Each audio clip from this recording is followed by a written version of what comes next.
Private కాలేజీల యాజమాన్యాల సమావేశం ముగిసింది. నిరావధిక మూసివేతపై యాజమాన్యాలు మరోసారి చర్చించుకున్నాయి. రేపటి నుంచి కాలేజీలకు నిరావధికంగా మూసివేస్తామని ఉన్నత విద్యా సంస్థల అసోసియేషన్ చైర్మన్ అరోరా రమేష్ తెలిపారు. సెప్టెంబర్ 21 లోపల పెండింగ్ బిల్లులను విడుదల చేయాలని వారు డిమాండ్ చేశారు. ప్రభుత్వం విడుదల చేసిన టోకెన్ల బిల్లులను విడుదల చేయాలని అన్నారు. టోకెన్ల బిల్లులు 1800 కోట్లను ప్రభుత్వం వెంటనే విడుదల చేయాలని, మిగిలిన పెండింగ్ బిల్లులను డిసెంబర్ లోపల 50% విడుదల చేయాలని చెప్పారు. ఇన్నాళ్ళు కాలేజీల యాజమాన్యాలు ప్రభుత్వానికి సహకరిస్తూ వచ్చాయంటున్న యాజమాన్యాలతో మా ప్రతినిధి విశాల్ ఫేస్ టు ఫేస్. మూసివేతకు సంబంధించి ప్రైవేటు కాలేజీల అసోసియేషన్ ఇచ్చిన ప్రకటనపై నేడు మరోసారి తెలంగాణ ఉన్నత విద్యా సంస్థల అసోసియేషన్ సభ్యులు మరోసారి సమావేశమయ్యారు.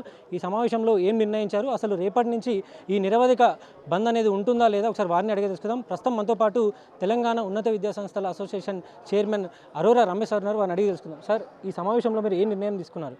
మేము అన్ని ఎగ్జిక్యూటివ్ కమిటీలలో degree college association executive committee, ఫతీ అంటే federation of association of Telangana higher ఇన్స్టిట్యూషన్లో engineering, medicine, engineering, pharmacy, MBA, MCA, law, architecture, nursing, paramedical విద్యా సంస్థలు ఏవైతే ఉన్నాయో అందరూ కలిసినటువంటి సంస్థ ఫతీ, federation of association of Telangana higher institutions. అందులో executive committee decision, degree college association ఉన్నటువంటి డిసిషను అన్నీ కలిపి కూలంకషంగా చర్చించి ఈరోజు జనరల్ బాడీ మీటింగ్ పెట్టి జనరల్ బాడీ మీటింగ్లో ఏకంగా ఒకటే నిర్ణయం తీసుకున్నారు. రేపటి నుంచి కళాశాలలు 23 వరకు బంద్ చేయాలని, ఒకవేళ 21 వరకు కనుక డబ్బులు కనుక ప్రభుత్వం ఇస్తే 23 నుంచి బంద్ ఏదైతే డిక్లేర్ చేశామో దాన్ని మేము రీఓపెన్ చేస్తామని, ఒకవేళ డబ్బు ఇవ్వకపోతే అది నిరవధికంగా బంద్ చేయాలని చెప్పేసి కళాశాలలు నిర్ణయించాయి. మరి తర్వాత ఒక యాక్షన్ ప్లాన్ ఏదైతే ఉందో కళాశాలలకు ఎందుకు ప్రభుత్వము కళాశాల విద్యార్థులకు ప్రామిస్ చేసింది, ఆ ప్రామిస్ చేసిన ప్రకారం ప్రభుత్వం ఎందుకు ఇస్తలేదు, ఆ ప్రభుత్వం ఇవ్వకపోవడానికి రీజన్ ఏందో అని చెప్పేసి స్టూడెంట్స్తో సర్వసభ్య సమావేశం ఏదైతే పెడుతున్నామో 23-24 తేదీల్లో రాష్ట్రంలో ఉన్నటువంటి విద్యార్థులందరికీ హైదరాబాద్లో మీటింగ్ పెడుతున్నాము. మా రిక్వెస్ట్ 10 లక్షల మంది విద్యార్థులు రావాలి అని చెప్పేసి ఆ విద్యార్థులందరి తరఫున కూడా మేమందరూ కోరుకుంటున్నాం. మీరు అందరు రావాలి, మీ తరఫున మేము ఏమేం చేశాము, ప్రభుత్వం ఏమేం చేసింది, ఎందుకు లేట్ అవుతుంది, ఎందుకు ఈ రకంగా కళాశాలలు నిర్వీర్యమైపోతున్నాయో మీరందరూ కూడా సమాధానం, పేరెంట్స్ మీరందరూ కూడా వచ్చేసి ప్రభుత్వాన్ని అడగాలి అని చెప్పేసి ఆ రోజు మీటింగ్ పెడుతున్నాం. ఆ కళాశాల ఈ రకంగా ప్రోగ్రామ్స్ అన్ని చేస్తున్నాము. దాన్ని బట్టేసి ప్రభుత్వం మూసివేతలు మొత్తం ఎన్ని కాలేజీలు ఉండబోతున్నాయి, ఎంతమంది విద్యార్థులు రాష్ట్రంలో ఉన్నటువంటి ప్రతి హయ్యర్ ఎడ్యుకేషన్ ఇన్స్టిట్యూషన్ ఈ బంద్లో ఉన్నది. ముఖ్యంగా కొన్ని నెలల సంది అంటే శాలరీ లేక అలాంటి ఇబ్బందులు ఎన్నో కూడా ప్రైవేట్ కాలేజీల టీచర్ స్టాఫ్ నుంచి వినిపిస్తూ దానికి కారణం కూడా రియంబర్స్మెంట్ అయినా సార్.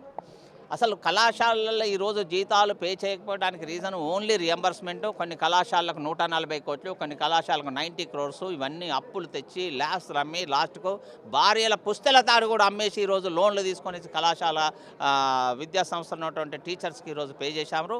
ఇటువంటి దుర్భరమైన పరిస్థితి రాకూడదు ఎక్కడ కూడా.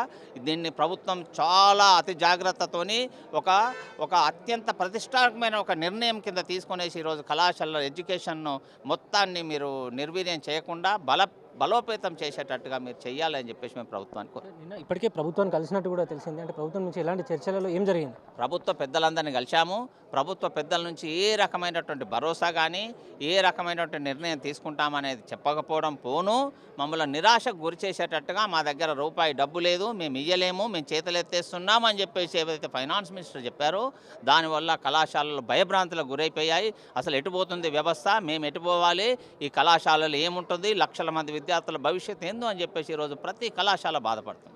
రాష్ట్ర ఆర్థిక పరిస్థితి బాగాలేదు, కొన్ని రోజులు అంతా సర్దుకుంటుంది అని కూడా ప్రభుత్వం నుంచి వర్షం వచ్చింది సార్. దాని మీద మొట్టమొదటి నుంచి కూడా మా కళాశాల రిక్వెస్ట్, రాష్ట్ర ఆర్థిక పరిస్థితి బాగలేదు, మీరు డబ్బు ఇవ్వకండి, మీరు ఎడ్యుకేషన్ ట్రస్ట్ బ్యాంక్ పెట్టండి, దాని ద్వారా మీరు డబ్బు ఇవ్వండి, ప్రభుత్వం ఒక్క రూపాయి కూడా మాకు ఇవ్వవలసిన అవసరం లేదని చెప్పేసి మేము వెళ్ళి వేడుకున్నాము. కనీసం అది కూడా కాదు అని చెప్పేసి ప్రభుత్వం అన్న తర్వాత గత్యంతరం లేక ఈరోజు కళాశాలలు రోడ్డు మీదకి వచ్చాయి తప్ప మేము ఏదైతే ప్రపోజల్ ఇచ్చామో దాన్ని సీఎం దృష్టికి తీసుకుపోవడం కానీ ఏది కానీ చేయకుండా అక్కడిదక్కడే తుంచేసి కళాశాలను ఈరోజు ఒక బాధితులను ఏదైతే కళాశాలను చేస్తున్నాయో అది మా ప్రభుత్వంలో ఉన్నటువంటి IAS ఆఫీసర్స్ కానీ ఇతరత్ర మంత్రులకు కానీ భావ్యం కాదు అని చెప్పేసి ఈరోజు వేడుకుంటున్నాం.